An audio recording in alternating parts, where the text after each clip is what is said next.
Hello friends, আজকে আবার নতুন একটা রেসিপি নিয়ে এসেছি, ছানার বড়া তরকারি। তো তার জন্য আমাদের লাগছে ভিনিগার দিয়ে ছানাটা কেটে নিয়েছি।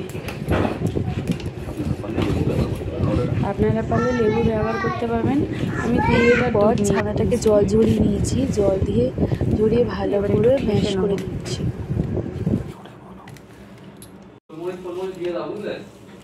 এটা ভালো করে এরকম করে ঠেসবো।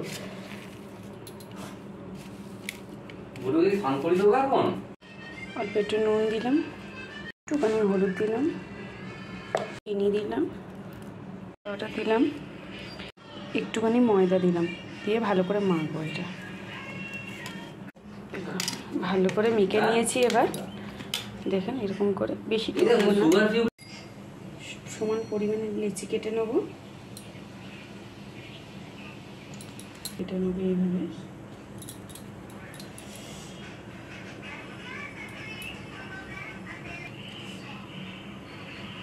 এইভাবে গোল করে চারটে চারটে করে। আচ্ছা, এবার অল্প তেলে ভেজে নেব।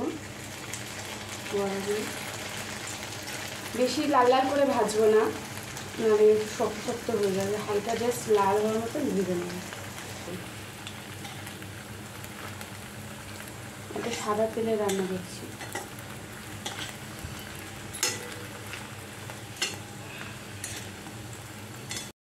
তেল ছেড়ে তুলে নেব, বাকিগুলো দিয়ে দেবো এইভাবে।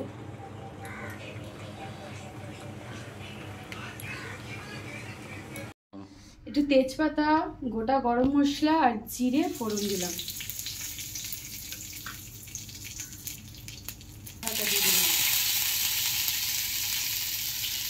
একটা কেটে রাখা আলুগুলো দিয়ে দিলাম।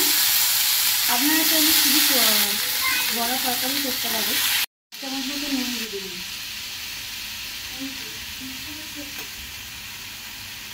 হলুদ গুঁড়ো দিয়ে দিলাম,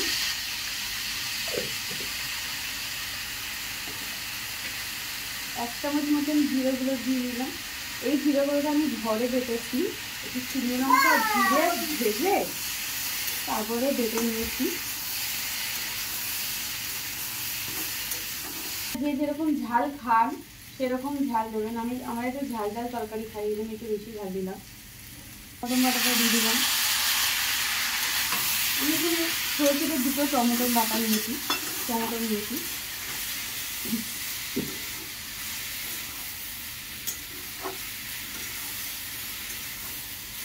গুঁড়ো দিয়ে ধনে গুঁড়ো দিয়ে দিয়েছি।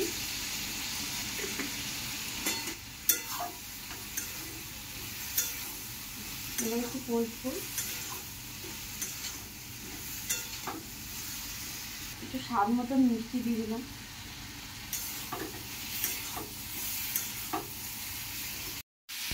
আমার যখন মশলা কষে গেছে, আমি একটু জলটা হালকা গরম করে নিয়েছি, একটু ঝোল ঝোল রাখবো। জল দিয়ে কিছুক্ষণ ঢাকা দিয়ে রাখবো যতক্ষণ না আলুটা সেদ্ধ হচ্ছে। এবার আমাদের আলুটা সেদ্ধ হয়ে এসছে, এবার ছানার বড়ার দিয়ে দেবো।